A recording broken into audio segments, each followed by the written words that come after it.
Welcome to everyone. स्वागत है आपका अनलर्निंग पाठशाला में। हम लगातार जेई मेंस और नीट के प्रीवियस क्वेश्चन डिस्कस कर रहे हैं ताकि आपकी आने वाले एग्जाम में कोई भी कमी नहीं रह जाए। उसके लिए हमने एटॉमिक स्ट्रक्चर का पार्ट 1 बना दिया है। आपने अगर नहीं देखा है तो आप डिस्क्रिप्शन में जाके पार्ट 1 को वापस से देख सकते हैं। पार्ट 2 डिस्कस कर लिया है, ऐसे ही पार्ट 3 डिस्कस कर लिया है। आज हमारा वीडियो थोड़ा सा लंबा होने वाला है क्योंकि आज हम 2019 और 2020 के सवाल देखेंगे, खासकर 2020 के जनवरी अटेम्प्ट, क्योंकि ये वाले साल में अब सितंबर में होने वाला है दूसरा वाला अटेम्प्ट। तो बच्चों इसलिए हमने 2020 का जनवरी अटेम्प्ट भी इसमें डाल दिया है। तो बिल्कुल सावधानी से सुनना है और अपनी सीट बेल्ट कुर्सी की बांध के रखनी है। आगे चलते हैं।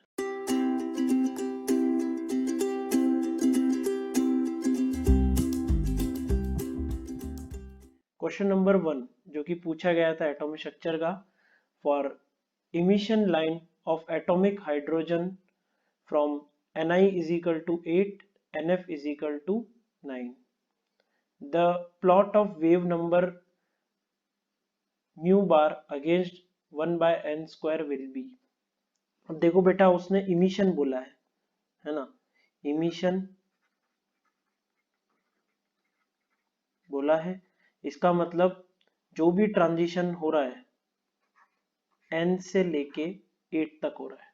सर आपको पता कैसे चला? क्योंकि इमिशन में हमेशा आपका जो फोटोन इलेक्ट्रॉन का जो ट्रांजिशन होता है वो किसी हायर स्टेट पे लोअर स्टेट पे होता है, तब जाके इमिशन होगा फोटोन का। अब इससे कुछ फोटोन निकला लैम्डा। ठीक है, अब आपको वेव नंबर के रिस्पेक्ट में पूछा। अच्छा, इसमें क्वेश्चन में पहले बोल रखा है Rydberg constant wave number unit वाला लेना है।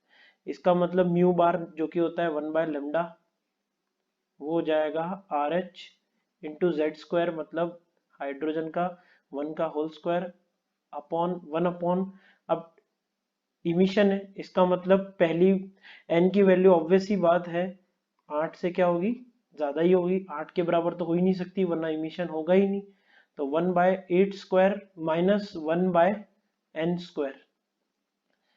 ठीक है, तो ये इसका देख सकते हो आप। आपको एन स्क्वायर के साथ रिलेशन देखना है, तो इसमें straight line y is equal to m x plus c से कंपेयर कर सकते हो, जिसमें c क्या होगा आर एच बाय 8 का होल स्क्वायर और m की वैल्यू कितनी होगी माइनस आर एच। तो स्लोप क्या होगी, linear with graph slope minus R H,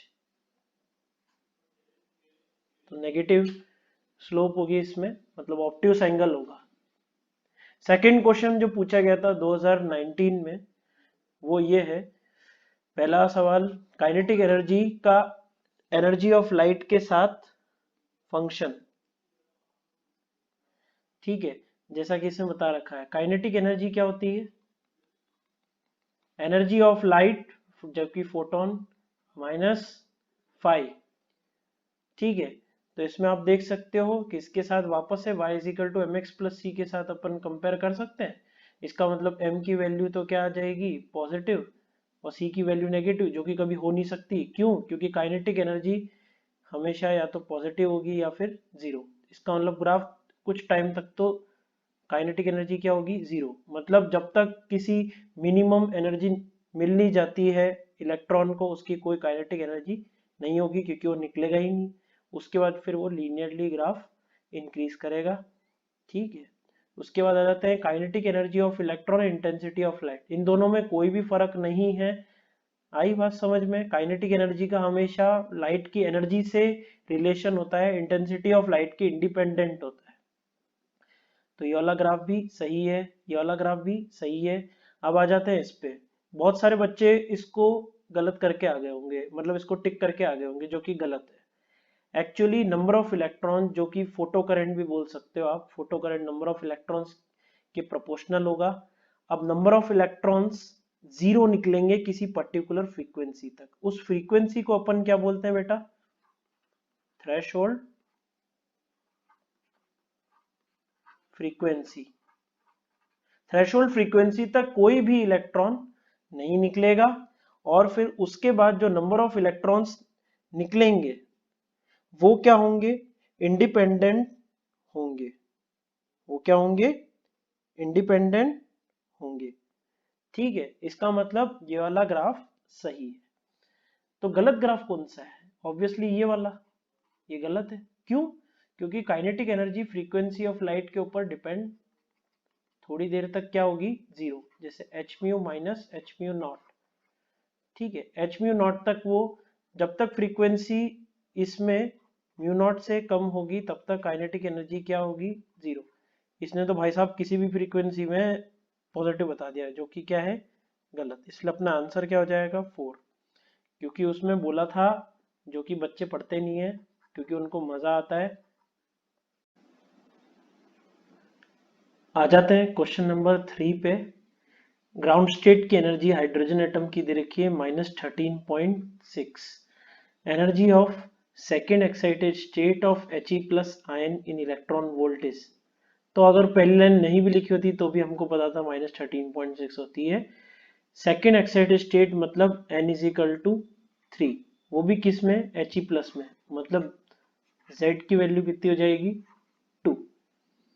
ठीक है, इसका मतलब n इज इक्वल टू 3 मतलब कितनी, इसकी वैल्यू कितनी होती है, माइनस में हाइड्रोजन एटम के लिए -1.51।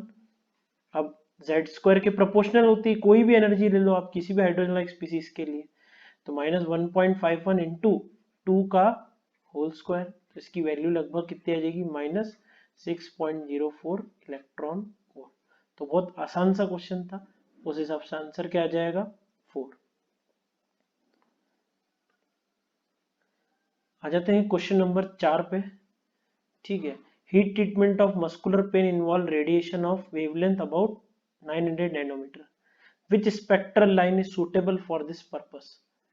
जो भी स्पेक्ट्रल लाइन है, इतना हमें पता है, उस स्पेक्ट्रल लाइन से जो भी आपका फोटोन निकला है उसका कितनी है लैम्डा, 900 नैनोमीटर। इसका मतलब ये विजिबल रीजन के ऊपर है, मतलब इंफ्रारेड रीजन का है। ये फोटोन किसका है, इंफ्रारेड रीजन का है। इसका मतलब ये तो पक्का हो गया, ये आंसर नहीं है, ये आंसर नहीं है। अब सवाल उठता है या तो ये होगा या फिर ये होगा।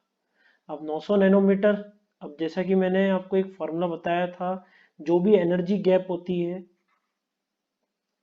N2 से 3, क्योंकि मुझे ये फिक्स हो गया है कि पास्चन सीरीज का तो है, इंफ्रारेड का फोटोन है इसलिए। ठीक है, और सारे ऑप्शन में 3 है। वैसे तो n इज इक्वल टू 4 पे कूदता तभी इंफ्रारेड का होता है, लेकिन ऑप्शन में 3 बता रखा है। इसका मतलब जो भी N2 की वैल्यू है, जो कि हमें पता नहीं है, यहाँ से इलेक्ट्रॉन जाता है N2 से 3 पे, तो फोटोन का इमिशन होता है। उस फोटोन की वेवलेंथ एनर्जी जो कि किसके बराबर होगी, डेल्टा ई के, एनर्जी गैप के। ठीक है, ट्रांजिशन कहाँ से हो रहा है, n is equal to n से n इज इक्वल टू 3 पे, हमें इस n की वैल्यू बतानी है। ठीक है, तो n की वैल्यू इसमें, इसकी एनर्जी कितनी होती है, -1.51 इतनी होगी। और अगर फोटोन की एनर्जी इलेक्ट्रॉन वोल्ट में इतनी होती है तो उसकी लैम्डा कितनी हो जाएगी, लैम्डा इन एंगस्ट्रॉम इतनी कुछ हो जाएगी। इसका मतलब जो भी डेल्टा ई है N2 से, जो भी 3 आ रहा है या n से 3 आ रहा है, उसकी कितनी हो जाएगी, 12400 एंगस्ट्रॉम में चाहिए तो 9000 एंगस्ट्रॉम में। अगर आपको कन्वर्ट करना नहीं आता है तो नैनोमीटर को 10 से मल्टीप्लाई कर दो, क्योंकि एक एंगस्ट्रॉम होता है 10 की पावर -10 मीटर और एक नैनोमीटर होता है 10 की पावर -9 मीटर। तो इससे आपको पता लग जाएगा, तो एंगस्ट्रॉम में 9000 हो जाएगा, तो ये कितना आ जाएगा, 30, और ये 41 समथिंग कुछ, तो 41/3 लगभग कितना आ जाएगा, 1.0 समथिंग कुछ, ऐसा हो जाएगा। अब अगर इनफाइनाइट से 3 होता तो 1.51 के बराबर एनर्जी डिफरेंस होता। अगर इनफाइनाइट से 3 होता तो आपकी डेल्टा ई की वैल्यू कितनी होती, 1.51, पर वो तो है नहीं, तो बचा क्या, 5 से 3, वो आंसर हो गया। वरना आप निकाल के भी देख सकते हो, n इज इक्वल टू 5 का, मैंने बताया था ना 6 तक क्या होता है, आपको एनर्जी याद होनी चाहिए। n इज इक्वल टू 5 की एनर्जी कितनी होती है, -0.5 होती है लगभग, और n इज इक्वल टू 3 पे कूद रहा है जिसकी एनर्जी कितनी होती है -1.51, तो डेल्टा ई कितना आ जाएगा, 5 से 3 जब इलेक्ट्रॉन ट्रांजिशन करेगा तो 1 पॉइंट समथिंग कुछ। अपन को सिर्फ डिफरेंस निकालने से मतलब है क्योंकि लैम्डा पॉजिटिव होगी, तो डेल्टा ई आप हमेशा जो भी यूज करो पॉजिटिव ले लेना। कैसे ले लोगे, बड़ी वैल्यू माइनस छोटी वैल्यू, तो इनफाइनाइट पे तो ई की वैल्यू क्या होती है, 0 होती है, इसलिए मैंने डायरेक्ट ही दिया डेल्टा ई की वैल्यू कितनी हो जाएगी 1.51 1.0। और हमको अगर 900 नैनोमीटर का चाहिए फोटोन तो उसकी डेल्टा ई की वैल्यू 1.0 के आसपास होनी चाहिए, उस हिसाब से आंसर क्या हो जाएगा 2। तो बहुत सिंपल सा सवाल था, इतना लंबा चौड़ा मुझे करना पड़ा। अगर आपको मान लो ये वैल्यू डायरेक्ट ही याद होती तो आप डायरेक्ट ही बोल सकते थे कि डेल्टा ई इनफाइनाइट से 3 के लिए 1.51 है, हमारी डेल्टा ई कितनी चाहिए, हमें 900 नैनोमीटर का अगर फोटोन चाहिए तो 1.0, तो डायरेक्ट ही आंसर दिख रहा है 5.5 से 3 में आएगा इलेक्ट्रॉन का transition. Wavelength associated with photoelectron varies with frequency of incident radiation as de Broglie wavelength बतानी है फोटोइलेक्ट्रॉन की कैसे वेरी कर रही है इंसिडेंट रेडिएशन की फ्रीक्वेंसी के साथ, जिसमें वी म्यू नॉट क्या है आपका थ्रेशोल्ड फ्रीक्वेंसी। तो इसमें देखते हैं अब आपकी जो फोटो इलेक्ट्रॉन की जो डी ब्रॉगली वेवलेंथ होगी वो under root of kinetic energy होगी, और काइनेटिक एनर्जी होती है H mu minus H mu not. तो आपको डायरेक्टली पता चल रहा है lambda is proportional to 1 by mu minus mu not का 1/2, डायरेक्टली दिख रहा है। तो बहुत आसान सा सवाल था, बच्चे एक्सप्रेशन से डर जाते हैं, अगर एक्सप्रेशन से ना डरे तो ये वाला क्वेश्चन भी आसानी से हो सकता है। क्वेश्चन नंबर 6 देखते हैं, work function of metal if the light of wavelength 4000 angstrom generates photoelectron of velocity 6 into 10 की पावर 5 मीटर पर सेकेंड फ्रॉम इट।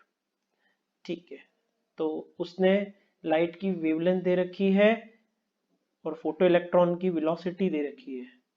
ठीक है, अब इसमें आपको बताना है, अच्छा आप ध्यान से देखो क्वेश्चन में आपको जो वर्क फंक्शन की जो वैल्यू निकालनी है वो ईवी में निकालनी है। सारे ऑप्शन क्या है, इलेक्ट्रॉन वोल्ट में। तो ऐसा करते हैं हम फोटोन की एनर्जी भी किस में निकाल लेते हैं, ईवी में निकाल लेते हैं। तो ये कितना हो जाएगा 12400 डिवाइडेड बाय 4000 कट गया, ये कितना आ जाएगा 3.1 इलेक्ट्रॉन वोल्ट। ठीक है, 3.1 से कमी आएगी जो भी एनर्जी आएगी, तो इसका मतलब ये आंसर तो हो नहीं सकता। देखते हैं अभी, चलो बात की बात है ये तो। अब अच्छा है फोटो इलेक्ट्रॉन तो निकल ही रहा है, तो काइनेटिक एनर्जी का एक्सप्रेशन क्या होता है, ई of photon minus work function की वैल्यू निकालनी है, मतलब ई ऑफ फोटोन से कम होनी चाहिए काइनेटिक एनर्जी। इसका मतलब वर्क फंक्शन की डायरेक्ट वैल्यू पता चल रही है, ई ऑफ फोटोन से क्या होगी, कम होगी। तो उस हिसाब से या तो आंसर 4 हो सकता है या तो आंसर 2 हो सकता है। एक्यूरेट निकालने के लिए अपन काइनेटिक एनर्जी को निकालेंगे। ठीक है, तो काइनेटिक एनर्जी होती है हाफ mv²। मतलब आप ऐसा करिए, आपका मास किस में दे रखा है, केजी में दे रखा है, तो 9 इंटू 10 की पावर -31 इंटू v² मतलब 36 इंटू 10 की पावर 10, क्योंकि मीटर पर सेकंड पहले से ही दे रखा है, कोई कन्वर्ट करने की जरूरत आपको नहीं है। तो ये कितना आ जाएगा, तो ये आ जाएगा ये 18 इंटू 9, ये हो जाएगा आपका 27, और फिर 162 इंटू 10 की पावर -21, ये आपका जो आंसर आएगा वो जूल में आएगा। अपन को किस में चाहिए, इलेक्ट्रॉन वोल्ट में। अब एक इलेक्ट्रॉन वोल्ट होता है 1.6 इंटू 10 की पावर माइनस 19 जूल, और ये भी लगभग उतना ही है। इसका मतलब काइनेटिक एनर्जी, नहीं देख भी सकते हो आप, 10 की पावर माइनस 21 है, आप इसको 19 कर दो तो यहाँ पे डेसिमल पॉइंट आ जाएगा। ठीक है, इसका मतलब ये जो काइनेटिक एनर्जी आ जाएगी वो किस में आ जाएगी, 1 इलेक्ट्रॉन वोल्ट। तो डायरेक्टली आपका वर्क फंक्शन कितना आ गया, 2.1 इलेक्ट्रॉन वोल्ट। तो बच्चों इसका मतलब इस क्वेश्चन से अपन ये सीखे कि हम अपने हिसाब से एनर्जी की कोई भी यूनिट ले सकते हैं, लेकिन अपन को पहले ऑप्शन देखना है, जैसी यूनिट होगी उस हिसाब से अपन को इसमें आंसर निकालना है। अगले क्वेश्चन पे आते हैं। If the de Broglie wavelength of the electron in nth orbit in the hydrogenic atom is equal to 1.5 a naught, बेटा ध्यान देना, a naught का मतलब क्या होता है, बोर रेडियस, और a naught का मतलब होता है z की वैल्यू इसमें 1 है, n की वैल्यू इसमें 1 है, मतलब a naught की वैल्यू होगी 0.529 एंगस्ट्रॉम। जिस बच्चे को ये नहीं पता ये कैसे आ गया, तो आप बोहर मॉडल को अच्छे से रिवाइज करो, अपने आप आपको समझ में आ चुका है, क्योंकि ये वाला इसका एक्सप्रेशन जो होता है रेडियस का वो मैं पहले भी बता चुका हूँ। ठीक है, जो बच्चे ध्यान नहीं देते हैं, जो रेगुलर आप इस चैनल पे रहोगे तो आपको चीजें अपने आप समझ में आती रहेगी। तो ए नॉट की वैल्यू कितनी होगी, 0.529 एंगस्ट्रॉम। अब उसने डी ब्रॉगली वेवलेंथ बोली है इलेक्ट्रॉन की, किसमें, nth ऑर्बिट में, किसमें, हाइड्रोजनिक एटम में।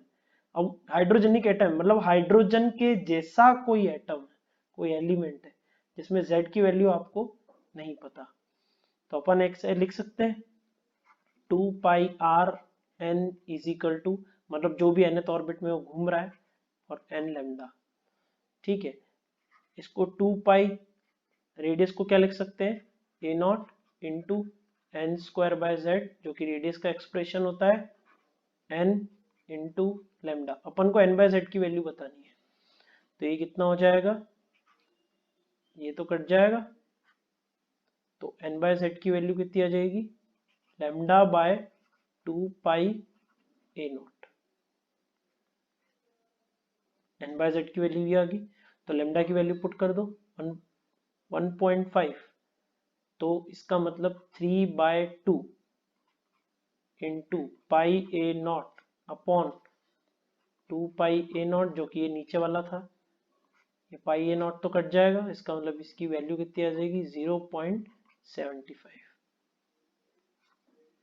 तो बहुत आसान सा क्वेश्चन था, बस आपको पूरा डी ब्रॉगली वेवलेंथ वाला जो ये फॉर्मूला है 2 pi r n is equal to n lambda, ये पता होना चाहिए। अब आ जाते हैं जेई मेन 2020 का जनवरी अटेम्प्ट। 2020 के जनवरी अटेम्प्ट का पहला सवाल जो कि आप देखने जा रहे हो, number of orbital associated with quantum number n is equal to 5, n is equal to 5 and ms is equal to plus half. ऐसे कितने ऑर्बिटल्स के लिए ये चीज आ सकती है, ms मतलब स्पिन क्वांटम नंबर। तो कितने, और पहले आप इसके देख लो, अगर आपको डायरेक्टली फॉर्मूला पता है कि number of orbitals in nth shell, ये पहले भी आ चुका है सवाल 25, ये नीट में भी आ चुका है ये सवाल, ये पहले भी आ चुका है, और ये 2020 में भी आ चुका है। इसका मतलब इसीलिए हम लगातार प्रीवियस ईयर के क्वेश्चन डाले जा रहे हैं, जिससे कि आपको कभी दिक्कत नहीं आए। इसलिए हमेशा इस चैनल को ध्यान रखें और इसको हमेशा सब्सक्राइब और लाइक करें। फिर आ जाते हैं क्वेश्चन नंबर 9, जो 2020 में आया था। बाल्मर सीरीज पहली लिख बोल दिया उसने, क्वेश्चन में क्या लिख रखा है, बाल्मर सीरीज पहली बता रखा है, मतलब इसमें n1 की वैल्यू तो फिक्स है, कितनी होगी 2, n2 की वैल्यू कितनी होगी 3 हो सकती है, 4 हो सकती है, डैश डैश डैश इनफाइनाइट हो सकती है। बाल्मर सीरीज बोली है इसलिए मैं पहले ही लिख रहा हूँ, अगर ये नहीं लिखता तो मैं ये सब चीजें लिखने की जरूरत नहीं पड़ती। Spectrum, Balmer series in the spectrum of H atom, आपको वेव नंबर दे रखा है आर एच इंटू 1/n1 का होल स्क्वायर माइनस 1/n2 का होल स्क्वायर। करेक्ट स्टेटमेंट बताना है फर्स्ट से लेके फोर्थ तक, कौन कौन से सही है कौन कौन से गलत है। ठीक है, एज द वेवलेंथ डिक्रीजेस, क्या बोला उसने, एज द वेवलेंथ डिक्रीजेस। आप इसके ऊपर पहले लिख दो एज डेल्टा ई n से 2 डिक्रीज, अगर वेवलेंथ डिक्रीज हुई है इसका मतलब एन जो भी एनर्जी डिफरेंस है वो क्या हुआ है, इंक्रीज हुआ है। Lines in the series converge, converge मतलब इन दोनों की जो लैम्डा है वो आसपास आती रहेगी। तो अपन देख लेते हैं, इनफाइनाइट से n इज इक्वल टू 2 पे आ रहा है और इनफाइनाइट -1 से n इज इक्वल टू 2 पे आ रहा है। ठीक है, अब आपने ये चीज पढ़ी होगी कि जैसे जैसे आप ऊपर जाते रहते हैं एनर्जी शेल जो होते रहते हैं वो पास आते रहते हैं। इसलिए आपने देखा होगा कि कई बार अपन जो लाइन स्पेक्ट्रम बनाते हैं हाइड्रोजन स्पेक्ट्रम का, उसका प्रॉपर तरीका ये होता है कि आप क्या करते रहो, लाइन को आसपास लाते रहो, क्योंकि एनर्जी गैप जो होती रहती है वो डिक्रीज होती रहती है। तो अपन ऑब्वियस ही बात है, जैसे मान लीजिए आपने बहुत बड़ी वैल्यू ले ली, ठीक है, इनफाइनाइट, तो इनफाइनाइट -1 क्या होगा, बहुत आसपास होगा। तो इन दोनों की जो लैम्डा है, लैम्डा 1 और लैम्डा 2, लैम्डा 1 और लैम्डा 2 क्या होगी, आसपास। इसका मतलब ये जो लाइंस होगी वो क्या करेगी, कॉन्वर्ज, मतलब ऐसा लगेगा कि ये दोनों मिल रही है। ठीक है, अब बाल्मर सीरीज है तो मैं पहले बता चुका हूं n1 की वैल्यू कितनी होगी, 2। ये वाला ऑप्शन भी सही है, ये वाला ऑप्शन भी सही है।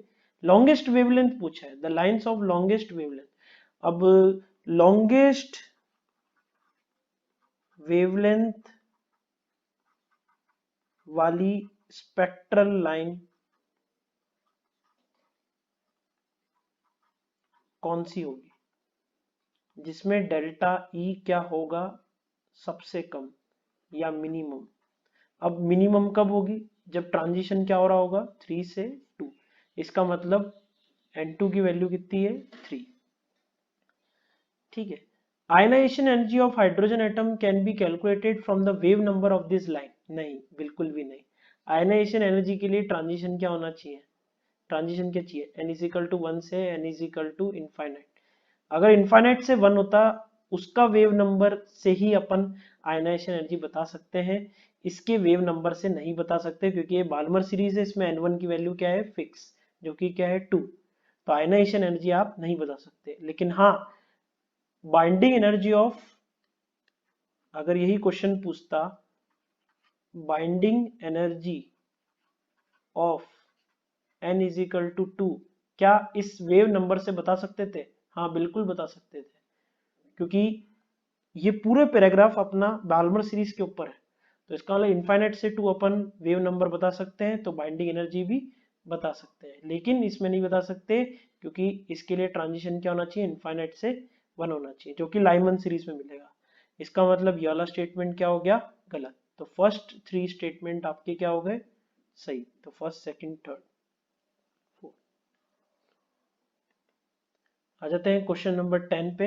Electronic configuration of bivalent europium and trivalent cerium. Europium में आपको ध्यान रखना पड़ेगा, इसमें डी इलेक्ट्रॉन, मतलब 5d इलेक्ट्रॉन नहीं होता है। ठीक है, 57 के बाद से आपके एफ ब्लॉक एलिमेंट आने लग जाते हैं।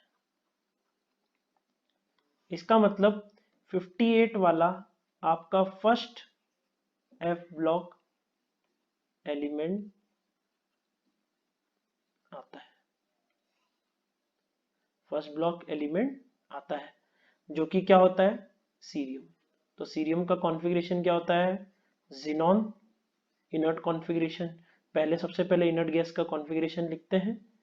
ठीक है, n इज इक्वल टू 6 में आता है ये, तो आपका क्या हो जाएगा, 6s2, ठीक है, 5d1, 4f1, ये हो जाएगा। अब सीरियम का बोला है ट्राईवेलेंट एटम, तो ट्राईवेलेंट हमेशा ध्यान रखेंगे जिसकी n की वैल्यू, जिस इस पूरे इलेक्ट्रॉनिक कॉन्फ़िगरेशन है जिसमें n की वैल्यू सबसे ज्यादा होगी वहां से निकालेंगे, क्योंकि वो सबसे ज्यादा आउटर शेल होगा। तो यहां से 2 निकाल लिए, यहां से एक निकाल लिया, इसका मतलब ट्राईवेलेंट सीरियम का क्या हो जाएगा, जिनॉन 4f1। ठीक है, यूरोपियम में आ जाते हैं हम। मैंने बताया था यूरोपियम में 5d का कोई भी इलेक्ट्रॉन नहीं होता है। तो इसका एक नॉर्मल कॉन्फ़िगरेशन क्या होगा, सबसे पहले नॉर्मल कॉन्फ़िगरेशन करना है, फिर उसके बाद अपन किसी भी आयनिक स्पीशीज का लिखेंगे। तो 6s2, मैंने बोला था कि 5d का कोई भी इलेक्ट्रॉन इसमें नहीं होता है, याद रखना पड़ेगा। तो ये कितना हो जाएगा 4f और 57 माइनस 57 प्लस कितना करूं कि 63 आ जाए, इस टाइप से। तो आपका 4f7 हो जाएगा। ठीक है, तो ये हो जाएगा उस हिसाब से 6s2 4f7। तो 4f7 बाईवेलेंट बोला है, इसका मतलब यूरेनियम का +2, तो जिनॉन 4f7।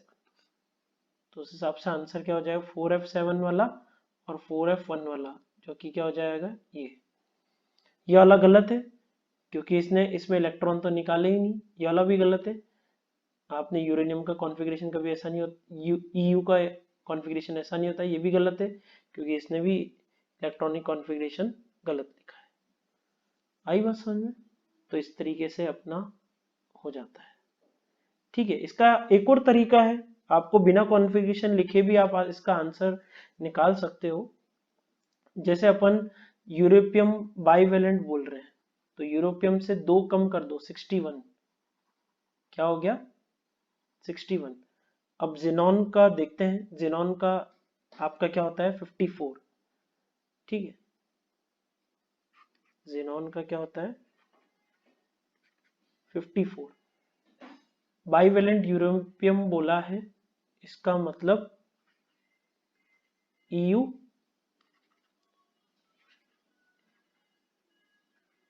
+2 में कितने इलेक्ट्रॉन होंगे 61। अब 54 माइनस 61 करो तो कितना आ गया, 7 इलेक्ट्रॉन का फर्क आ गया, इसका मतलब 4f7। तो ऐसे भी देख सकते हैं कि इसका 4f7 कैसा आ गया। तो ये दूसरा सॉल्यूशन है जो मैं आपको बता रहा हूँ। ट्राईवेलेंट सीरियम, इसमें इलेक्ट्रॉन देख लो आप कितने हैं। ठीक है, बिना इलेक्ट्रॉनिक कॉन्फ़िगरेशन के भी अपन बता सकते हैं। ट्राईवेलेंट सीरियम मतलब Ce +3। अब सीरियम में कितने होते हैं, जेड आपको दे ही रखा है 58, 3 इसमें कम कर दो, 3 इसमें कम कर दिए तो Ce+3 के कितने इलेक्ट्रॉन हो जाएंगे, तो ये 3 कम कर दो इसमें से, तो ये कितना हो गया 55। जिनॉन का कितना होता है 54, इसका मतलब सीरियम +3 में क्या आ जाएगा 4f1। तो जिसको इलेक्ट्रॉनिक कॉन्फ़िगरेशन नहीं भी पता है तो भी वो आंसर निकाल सकता है। तो क्वेश्चन नंबर 2, ऑप्शन नंबर 2, इसका मतलब देखो IIT is all about logic. अगर हमारा लॉजिक सही है तो हम कोई भी क्वेश्चन को अच्छे से कर सकते हैं। या फिर दूसरा तरीका ये होता है कि आप चीजों को याद रखो, ये है। तो एक समझदार बच्चा जो होगा वो इस सॉल्यूशन से कभी भी आंसर नहीं निकालेगा, वो सिंपल अपना नंबर ऑफ इलेक्ट्रॉन्स को गिन के ये आंसर निकालेगा।